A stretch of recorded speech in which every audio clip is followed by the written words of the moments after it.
and know when to run. And in so doing, he forever immortalised the game of poker in song.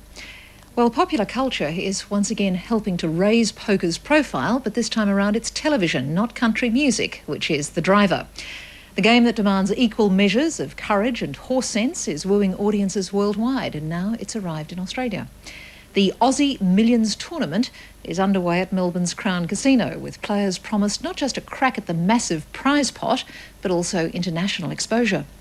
Mick Bunworth tried to bluff his way through this story. Yeah. Gotta let them know, son. Come on. Those who follow it can't really tell you if it's a game or a sport. But one thing's for certain, professional poker has arrived. That's me. All right. Many Australians were introduced to a form of poker known as No Limit Texas Hold'em when Melbourne's Joe Hasham won the world title in Las Vegas during July, beating more than 5,000 other players. This is it. This is the bee's knees of poker. You know, this is... I've been trying to get here for a long, long time. I've got a young family, and my wife this year decided that it was time. She said, go, I'll look after the kids, go for 2 weeks. I know it means everything to you, and it's your time. His $10 million US prize money was the fourth highest for an Australian sportsman last year, behind Greg Norman, Harry Kewell and Leighton Hewitt. Joe Hasham's success has offered a glimpse of poker's possibilities, and more than 400 players have come to Melbourne's Crown Casino, all carrying a lazy $10,000 and hoping to take out Australia's own poker title, the Aussie Millions. But professional poker's popularity is extending well beyond the casinos of the world. It's now a serious televised event with its own celebrities, like Britain's Harry Demetriou, a former scientist who only learned how to play poker 5 years ago and has already won $1.4 million US in prize money. You do have to be fearless, especially in the game of No Limit. There are other disciplines, but in No Limit Hold'em, you really must not have a fear of losing, because if you're scared to lose, then you're also scared to win in a way. You have to be prepared to take risks, and fortune favours the brave. Also vying for the Aussie Millions is the world's highest-ranked woman, Kathy Liebert, a former business analyst who stepped out of the office and into the heady world of TV poker. Yeah, often I get recognised. Even sometimes I get recognised in the airports once in a while, in restaurants. And, you know, it's kind of funny. And what do people say when they come up to you? You're Kathy Liebert. Oh, okay, I have your autograph. Oh, I see you on TV. I see you on TV a lot. I hear that. Poker has even introduced modified rules to make itself more TV-friendly.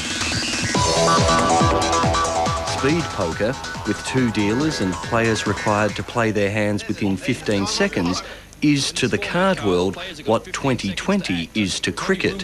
It's the brainchild of former professional player Keith Bendigo Sloan. Well, I think if poker's ever going to work well on TV, Mick, it has to be shown live. It has to become a sport. The way they're showing poker on TV now, they might film 180 hands, they'll edit it down and they'll show 17 hands. Who wants to watch golf edited down to 27 shots? Golf works because you can watch it live. Sport works because you can watch it live. Poker's going to work when we can eventually watch every single hand and watch it live. And Mike Sexton is our winner. Keith Duddy is managing director of Eye2Eye TV, the British production house which is here for the 2nd year running to shoot Melbourne's Speed Poker Championship. It will be distributed internationally through the Fox Sports network. I mean, poker was nowhere. You're absolutely right. Poker was nowhere 10 years ago. A couple of isolated shows, very, very low budget, very low production values. But in the last couple of years, there's probably in the region of 2,000 or 3,000 hours of poker now shot a year at tournaments around the world. In the UK, they have a dedicated poker channel. In the US, Fox Sports dedicate about 1/3 of their output to poker now. So it really is growing. The answer to the growth of TV poker might lie in viewers' ability to relate to those who find success at the table. The little guy who has managed to win a place in a tournament, he may have started off paying $10 or $20 online and has managed to build that up into a place in the show. I mean, obviously he's sitting down there. He might be pushing chips around worth $30,000 or $40,000. This is life-changing stuff. A unique style of play has made Tony G, last year's European Championship winner, a household name, if your household happens to watch poker. This former Melburnian is renowned for trying to intimidate opponents and dealers alike, talking more like a prize fighter than a card player. You mustn't get involved because it's going to end up bad. It's going to end up in tears if you keep getting involved with me. For you, maybe. If I can, I'll get in a psychological advantage or distract or just have fun and talk. I mean, I'm very versatile. I'm not... It's just not, you know, set that I have to do something. I have to upset this guy or not upset this guy. No, I mean, I'm trying to get all the chips. So I'll talk and I'll needle a little bit here and then I'll needle a little bit harder if it's working. So if you jump in with me and play, I'll be taking your money.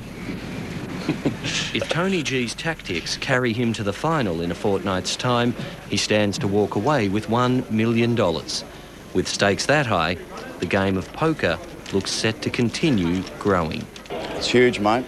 Yesterday I picked up the local Herald Sun, looked up sporting results. I saw yachting, soccer, running, cycling, poker. What does that tell you? It's finally becoming a sport. This will be big, mate. Mick Bunworth reporting there.